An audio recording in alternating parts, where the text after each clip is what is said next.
So guys, let's give our fellow TBBOer, Dr. Ron Eccles, a nice warm round of applause. Come on up, Ron.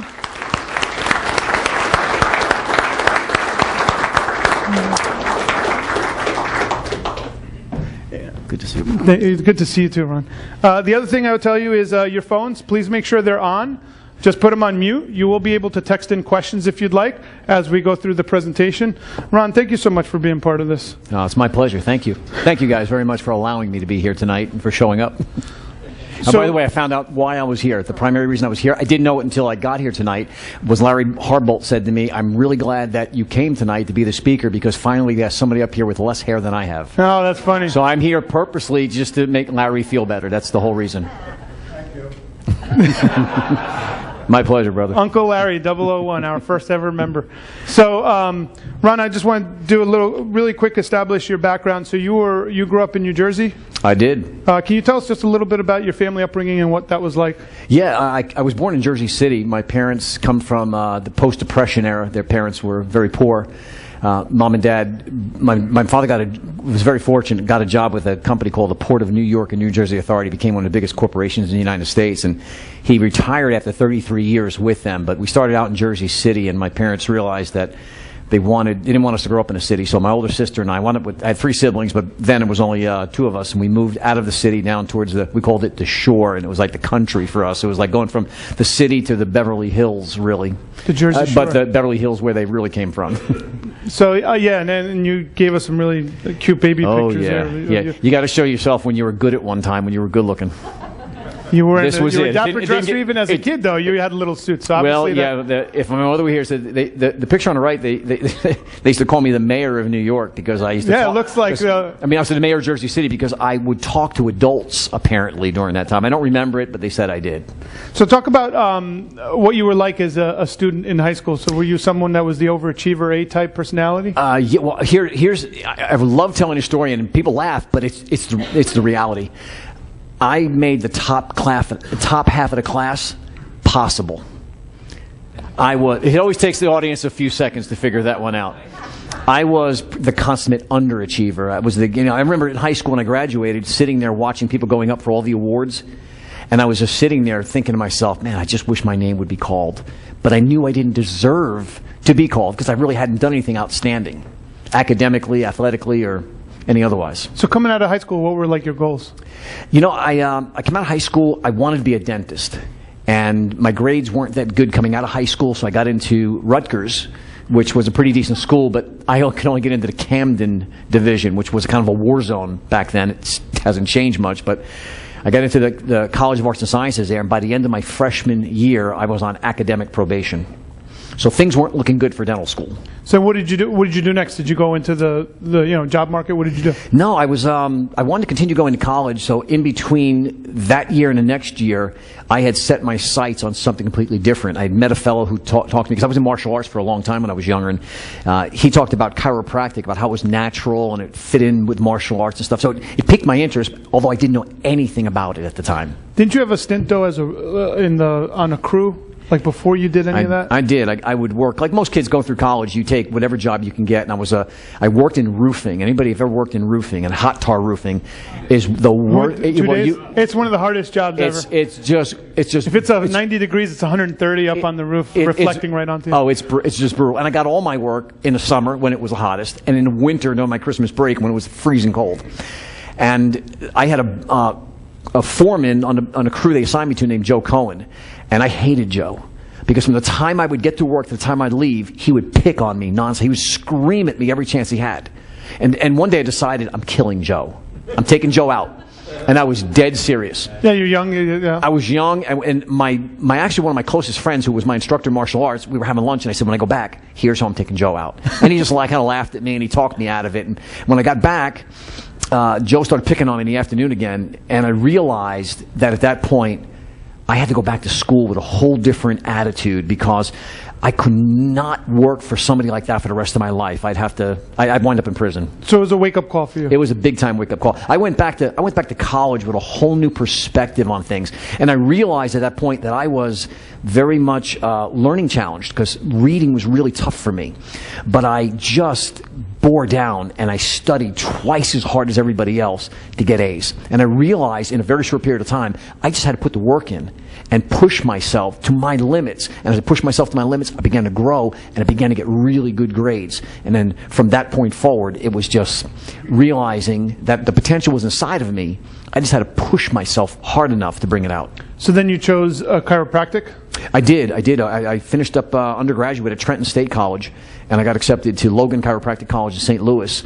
And when I graduated from there, I was named the overachiever, because every single grade, every single class, I had to do my very best. But I had a different philosophy than most of my classmates. Some people went there for different reasons, but for me, I wanted to be the very best at what I did, because I realized when I graduated that everybody that came in my office would be somebody's mother or somebody's father, somebody's sister or somebody's brother, somebody's son or somebody's daughter. And I had the obligation to figure out what was wrong with them to determine first whether I could help them or not, or send them to somewhere where they would get help.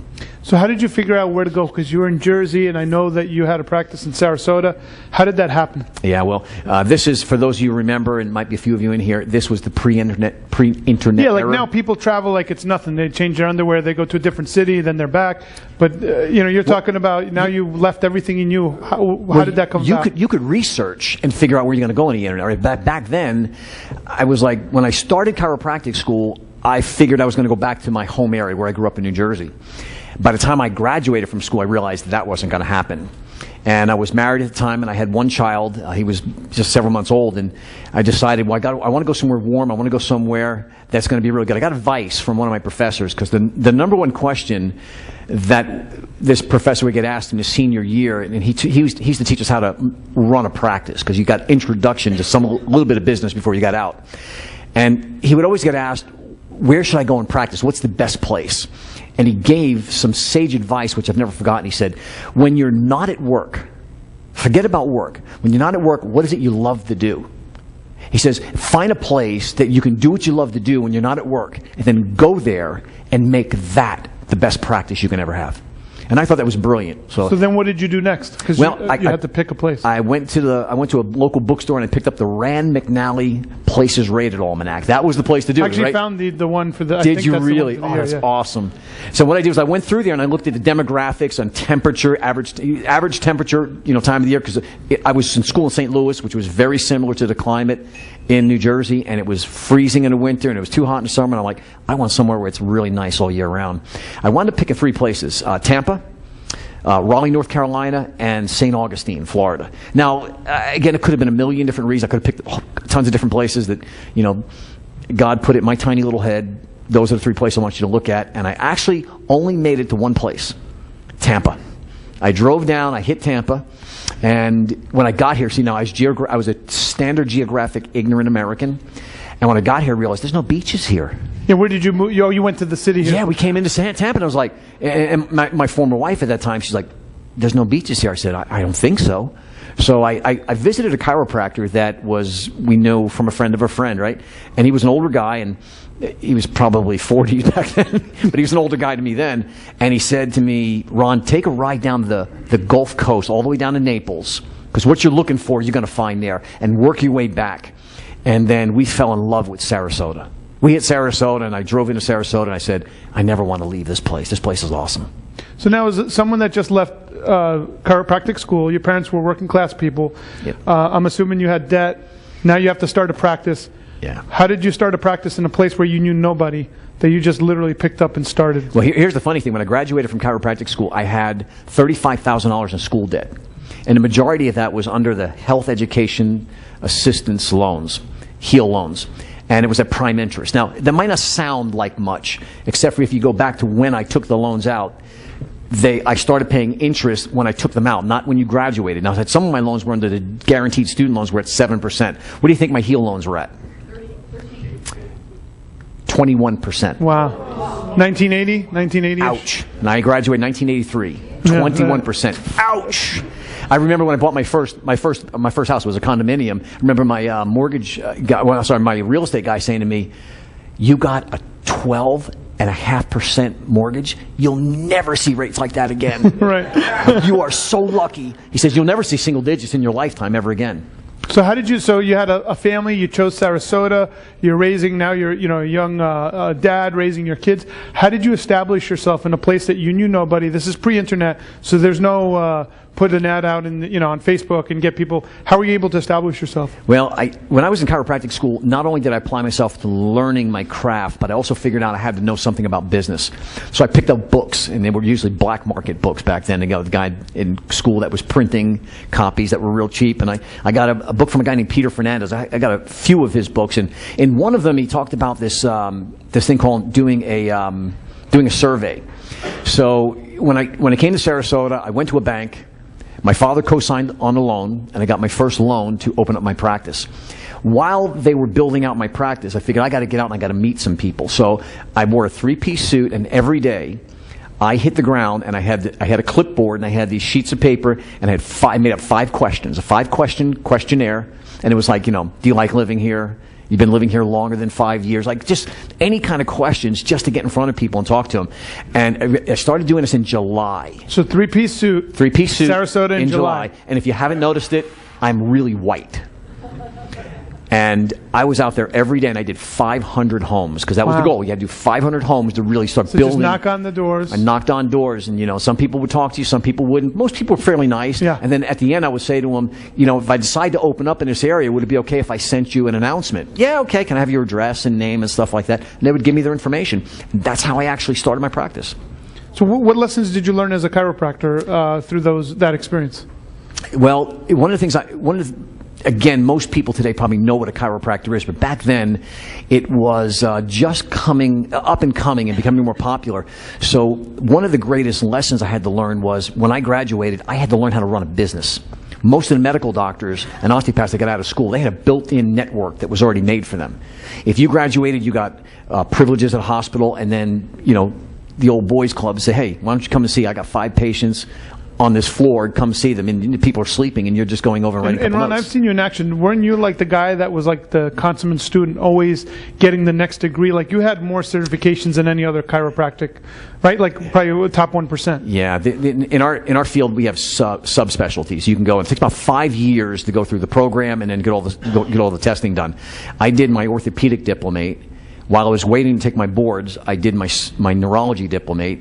I got board certified in one. I finished up. While I was waiting to take my neurology diplomate, I did my sports injury diplomate. So I did 3 diplomates within 10 years, which in my profession is you got to be a little bit crazy to do something like that. So can you talk about the lesson you learned? Because that's like someone saying, I'm going to be a better, the best technician I can be. But that doesn't necessarily mean you're going to be the busiest chiropractor on the block, right? That was the big aha moment, and it took me years, because when you invest your time into something, you think, here was my philosophy. My philosophy was, if you're the smartest and best at what you do, people are going to come to you. You're going to make the most amount of money. It doesn't work like that. And here's how I figured it out. There was a guy in my town, and he's not a bad guy. He was just dumber than a box of rocks.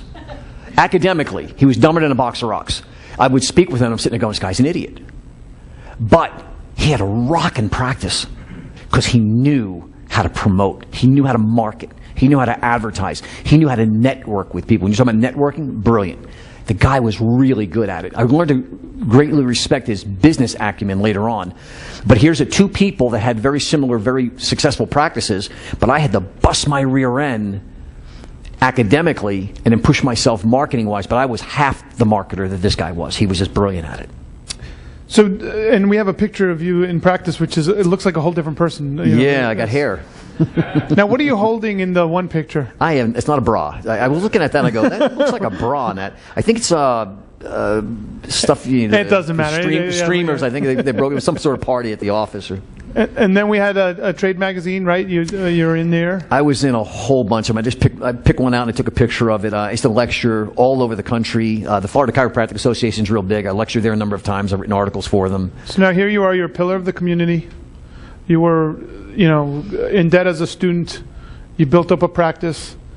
And you had a moment that kind of changed your life forever. So can you talk about that pivotal moment? I hit 10 years is about this point. Just everything's paid off. All the equipment I bought, everything. And I was on vacation visiting my dad in New Jersey. And I got in a car accident. I was a passenger in a car and I shattered my wrist. And I I had surgery over the next year. I was in cast for most of the year and had surgery, and it got to the point where I realized I was going to be unable to go back into practice. So at that point, it was probably one of the toughest but greatest lessons of my life, because I had to figure out I went from being at the top of the food chain in my business to within 1 year, I felt like the Maytag repairman. Like, you go out there and nobody knows who you are anymore. Went from being invited to every party, to getting gifts from patients, gifts from other doctors who I used to send business to, they would send business to me, to being invited to nothing. I felt very insignificant after that, and I really struggled with it, because I tied who I was to what I did. And that was the big lesson for me, was that I was more than what I did for a living. So it took you about a year to figure that out? It took me about a year. I had a counselor that I worked with for a bit, and he came to me and he said to me, Ron, I work with a lot of top-end professionals, CEOs, doctors, lawyers, who get hurt and have to transition into something else. And he said, here's one of the greatest challenges you have. He says, you're a producer. And if you're not producing and doing something constructive in life, you'll never be happy. And it was one of those big moments for me where I realized I got to get out and I got to do something, other than sitting around and I had gained a lot of weight and got out of shape. And that's something I think a lot of people that are active, and I've had this, where you don't have something to look forward to, you don't have the next thing, so you don't know what to do. Yeah. You kind of lose your balance. Yeah. So that's really good advice. Yeah. I was fortunate enough that I kept, actually, believe it or not, even though I wasn't going to go back into practice, I kept going to seminars and learning, because I was just compulsive about it. It had to be just had to keep sharp. I was required to get 12 postgraduate hours a year. I averaged between 150 and 250 a year. Wow. Every month, once or twice a month, I was in a 12-hour program every month. So the picture that you see here is not Ron. That's Doctor Strange, the Marvel Universe. Thank God. But his story was so similar. You should have said that. We could have told a good story with that one. That's okay. And Ron, but it's a similar, like a doctor with these masterful powers, and here's the one thing that takes, but then you regain your magic powers, right? And that is me. With a toupee. So talk about what you did next. You actually went teaching. That's a skill set that you're really, really good at, and you love being a student, but you're also a phenomenal teacher. Yeah, I had this real longing in my heart to teach people, because when I was in practice, other doctors would send people to me to do second opinions and consults. And if they didn't know something, they'd call me on the phone and say, Ron will know, because I was always studying and learning. And if I didn't know, I'd go find it out for them. So I connected with a guy at an event, and again, it's about relationships. Right? I created a relationship with a guy named Gary Ierna, and he was the assistant post-grad director for New York Chiropractic College. And it gave me my first shot. So I started teaching post-grad orthopedics for New York Chiropractic College. These are programs you do on the weekends. Doctors go to get certification. They go to 12-hour programs at the weekend. So I started teaching that, and then I started teaching post-grad neurology, and a couple other schools gave me opportunities. So how did you go from a teacher to a guy that owns the Pizza Peddler? So tell us about that transition. Here I went am into restaurants, from teaching to Here restaurants. I am teaching post-grad neurology to orthopedics. And there's a guy who was a patient of mine and a good friend that lived in Sarasota. He had a home in Longboat Key, but he also had a home in the suburbs of Philadelphia area. He was about 15, 20 years older than I am, a Greek guy, right? Heavy accent, but we became hard and fast friends. And whenever he came down, we'd hang out together and go and laugh. I just laughed, because half of the time I couldn't understand what he was saying. And he was yelling at me, told me I couldn't speak good English. And so I wound up just flying up to Pennsylvania to help him out, because he had opened up another restaurant. His son quit on him. And we had 3 kids. One of his sons quit on him, and he had no one else to run the business. So he got stuck up there. And I said, listen, I'll come up, I'll fly up, and you should show me what to watch, and I'll watch your restaurant for a couple of weeks. Come down and enjoy your home. Long story short, I wind up moving up there, buying his home, buying his house, and he wanted me to get his wife. I wouldn't take that. That was a non-negotiable. And I almost got his Corvette too. He wanted me to buy the old Corvette. I didn't do that, but here I wind up going from the big story was, I had a story that was published called Doctor the Dishwasher. Yeah, because you don't see that transition too often. So now you own a pizzeria. What are the lessons you learned running? Man, you got some good pictures there, The buddy. Pizza Peddler. Thank you. Pizza Peddler was one of the greatest educations I ever had. You ever meet somebody who says, man, I want to own a restaurant. Now I just want to have my own restaurant. I tell them, I said, listen. Some of us know better. Let me save you some money. Gather together a pile of cash. Come over to my house. We'll find a little barrel. We'll put it in there, and we'll burn it and get warm roast marshmallows. You'll get more enjoyment. because the restaurant business, as you know, growing It's a up, tough business, yeah. It's a rough business, and it's when I first went in there, my buddy, the guy Caesar, I bought the place from, said to me, "Now you're in my territory, my boy. Now it's time to get a real degree." And he taught me how to run a business, and I'll tell you what, it was a whole new ballgame. I was fortunate enough that the skill sets I learned in how to deal with people carried over into the restaurant business, but there was a lot about business in the restaurants I didn't know, and I applied myself. Again, I went to every seminar I could go to. I owned a pizza restaurant, right? I would go to the Pizza Expo, and people go, "There's a Pizza Expo?" I said, "Yeah, there's 3 big ones a year." Yeah, they're huge. I went to big ones. I'd go to them every year. I'd go to all the classes. I'd learn about how to run more profitable business, how to make better dough. I mean, I went to everything I could learn to have a better restaurant. And also then I started going to, which was really great because I used to eat this food back then, pizza and ice cream show. There's nothing better than a pizza and ice cream show. Like all the different When I look at that gelatos picture, I want to go grab a slice somewhere. Yeah, well, we expanded. When I started doing this store here, so my flagship store, we were doing $8,000 to $9,000 a week in business. Now, you're in a restaurant business, you sell your restaurants based upon 2 factors. Number 1, is it growing or not growing? And number 2 is how much is it doing per week? When I sold it, we were doing close to $30,000 per week. Yeah, so you're talking about 3.5 times. That's pretty amazing to triple the business of a single location. Yeah, and I got to tell you, as great as that sounds, I feel so inferior in that business compared to some of the guys that I met and women that are just, and most of them are Greek because I just happen to know a lot of people up there that own pizza restaurants are Greek. I mean, some brilliant restaurateurs. And these people have most of them have no formal education, right? They're educated in a school of hard knocks. They learn the restaurant business, and they're masters at it. They were so much better at it than I was. I mean, if I could put $3,000, $4,000 of cash in my pocket a week, they could put 8. Right. And they were really good at what they did. Very sharp operators. Very sharp operators. So talk about the lessons you learned. Like, how did you triple the business of a pizzeria? Well, there was 2 people that were hugely influential to me. One guy was a guy named Tom Feltenstein. Tom used to work with companies like Pepsi and Coke and major organizations.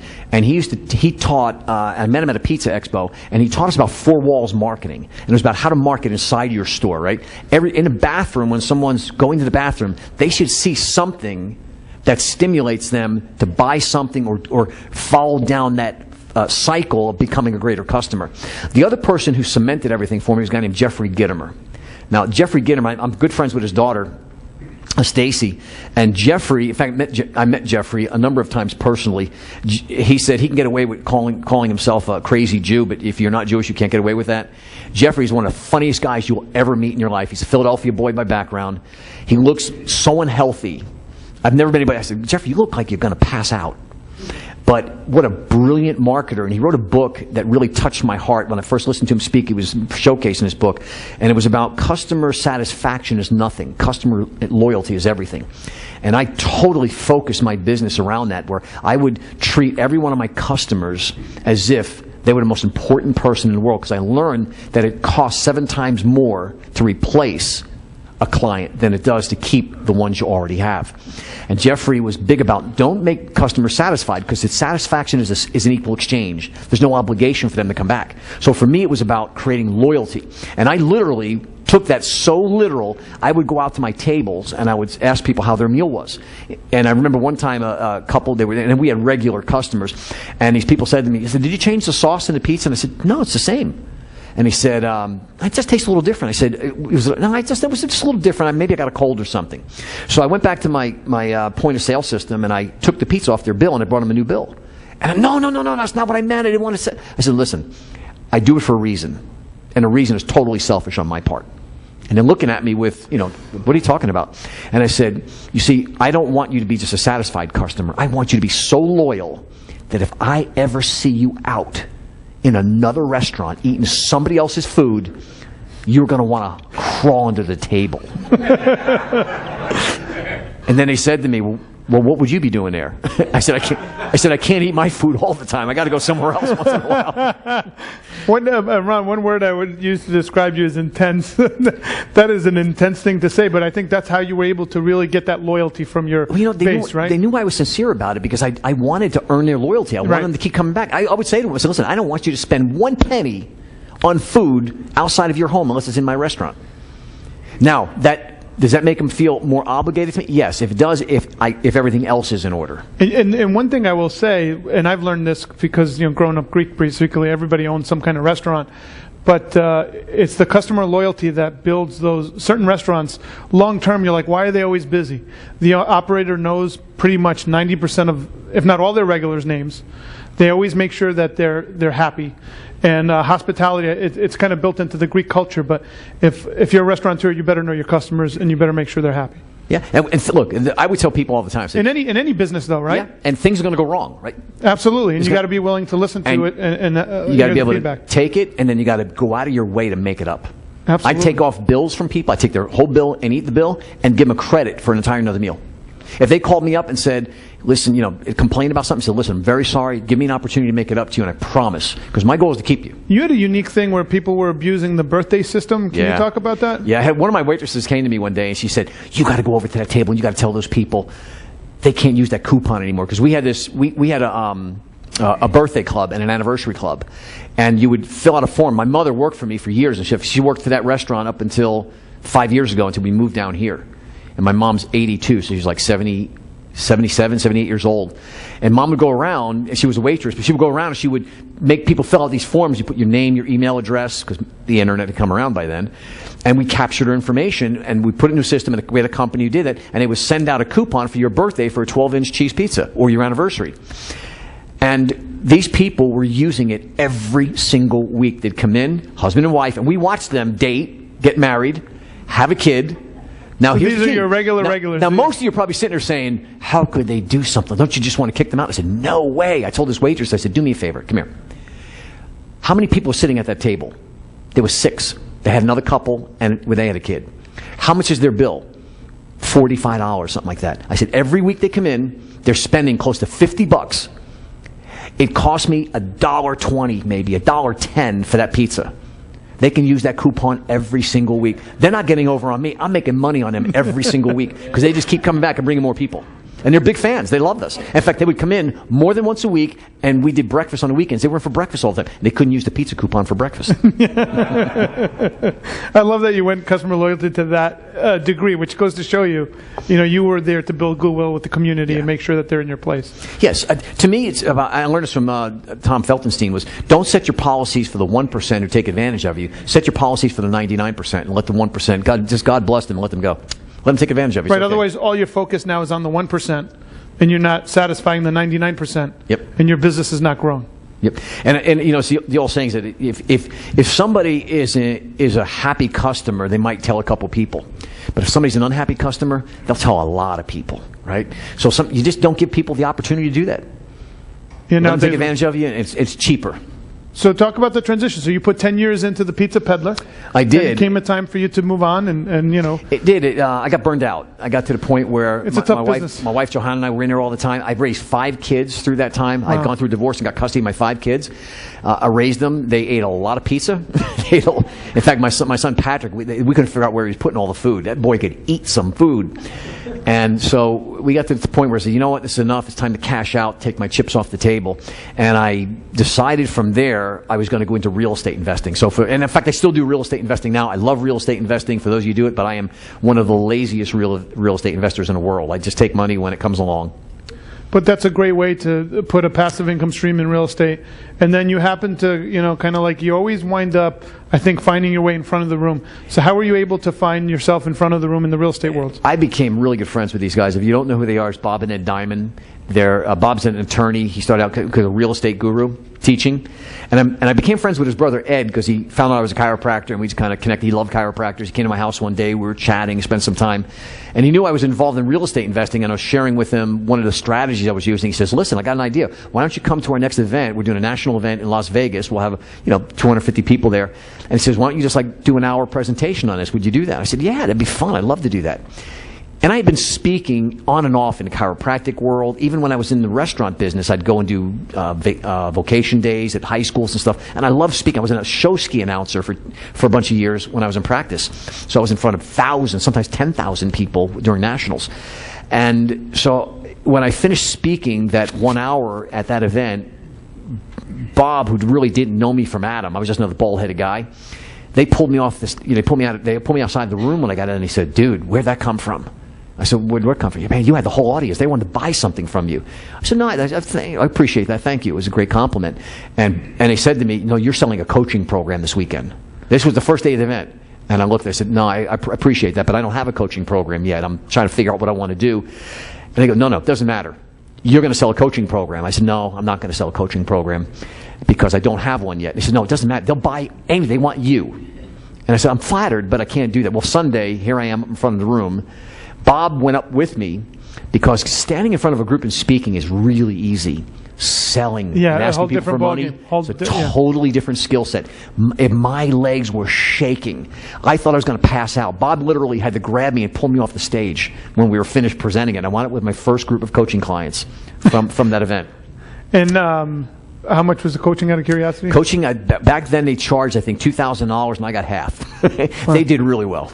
No, but it was good. So then you got into the coaching. Yeah, it was based on your skill set. I had no clue, so I said, I'm going to coach you for 6 months. I coached them for a year. Wow. Because I was making stuff up, and I was so committed to their success that I just had to just keep giving and giving and giving. I learned to change that after a while. It was just too much. Well, yeah, there's a balance. Otherwise, if you don't have that balance, it could burn you out. Oh, yeah. Now, you then met up with Colin Sprake, and you were going to do Make Your Mark. Can you talk about that? Yeah, it's funny. I was involved after I transitioned from that to speaking. I was doing a lot of speaking and getting paid to speak. I was at a mastermind, actually, in this area, St. Pete, and I met this guy named Colin Sprake. He's South African, but he lives in Canada. We became good friends, and he said, anytime you guys, he invited our mastermind, anytime you want to come up, and because he was just crushing it in Canada. He does a 3-day event, and then he gives people an opportunity to join his coaching program. So I said, I'm going to go up there because I want to launch my own. Again, I'm going to go back into the group coaching program because back then I still am only doing one-on-ones. And Colin said, come up and I'll share any information I have with you. So I went up there. My wife and I went up and spent the weekend in Canada, in Vancouver, and we realized this guy is really got something incredibly special. And so we became hard and fast friends. And he said to me, Ron, he goes, would you entertain not doing your own program? And because I want to bring Make Your Mark into the U.S. And I said yes. And I spent a year and a half prepping for that. We were going back and forth to Canada. I was in Canada every single month between Vancouver, Calgary, and Toronto for a year and a half. And then we came right down to the wire of getting ready to launch in November. And because the election had not happened yet, so this was like a couple months before, the Canadians really started getting worried about what was going to happen with immigration if Donald Trump got in, because they were saying maybe he's going to keep us out. Because we had to bring the team down here. So then it became the money exchange. So it just became obvious to me that Colin was having reservations about launching at this particular time. So I said, look, I want to take him off the hook. And I said, brother, I love you as a brother. And if this is not the right time, that's fine. I'll have to move on, do my own thing, but I'm always here for you no matter what. So we've still are very close friends, and we had to actually part ways from that standpoint. So I had to... What did you learn from that? Well, I had family members who would say to me, he was just using you. And I said, no, he wasn't using me. We became really good friends. And I learned so much from him. I think he's one of the hardest working people I've ever met.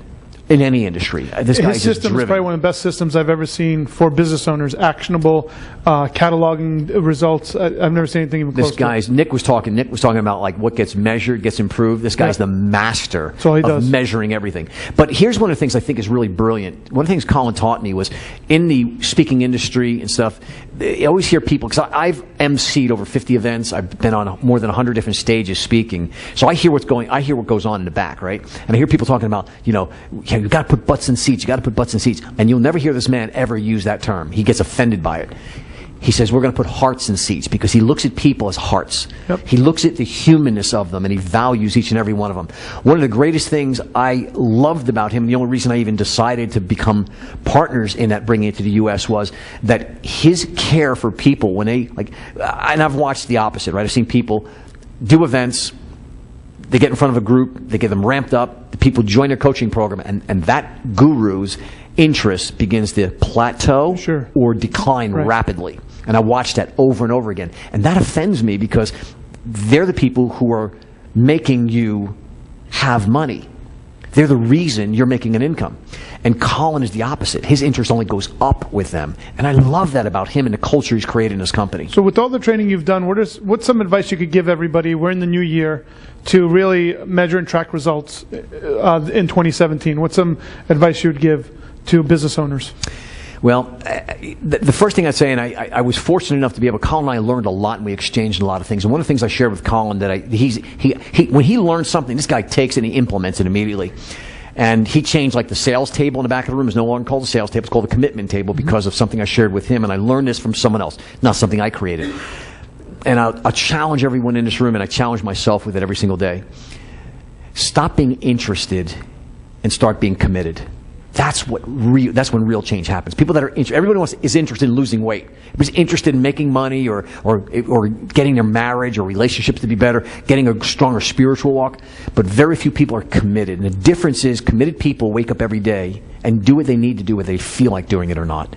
So I would say one of the greatest pieces of advice I could give you if you want to really change the game in 2017 is work on moving from being interested to truly being committed. Because everybody starts out the year saying, I'm going to do this, I'm going to make this amount of money, I'm going to do that, I'm going to lose this amount of weight, I'm going to get in better shape, I'm going to treat my spouse better, I'm going to spend more time with my family.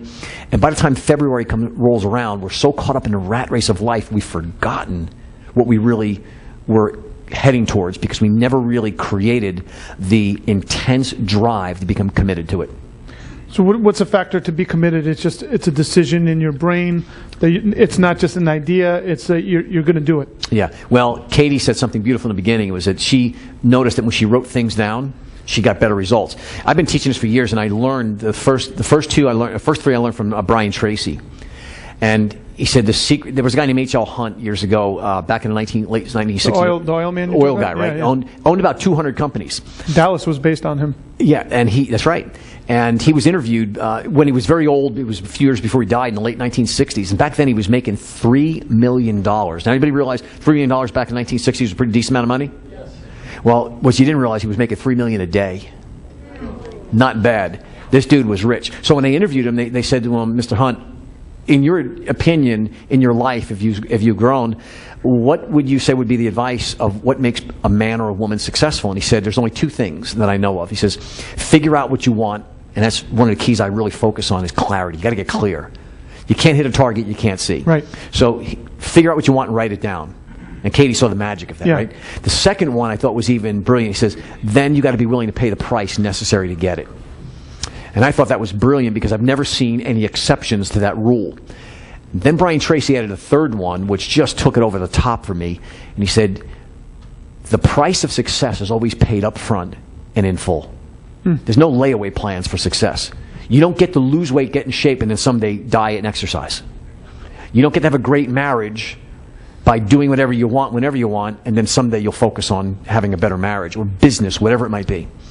And then I added one more over the years, and I believe this is a real critical factor to it, is you got to have faith. Because every one of us right now, we're at a certain place, certain point in any area of our lives. And I believe that faith is about having the understanding that it will happen whether you can see it or not if you do the right things today. You plant the right seeds today, you'll harvest the right crop tomorrow. Is there any book that you recommend that really served you well? Because you're a researcher, so you've read probably hundreds of books. Is there anything that sticks out for business owners that really helped you? Man, narrowing it down is the tough part. Or two books. Two. Traction is one that I like quite a bit on business systems.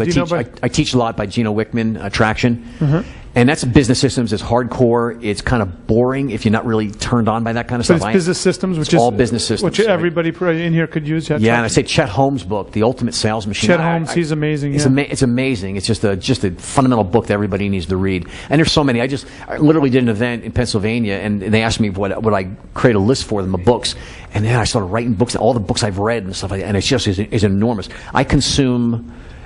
I apply, because one of the things I believe in is you got to sharpen the saw, when Stephen Covey's principle.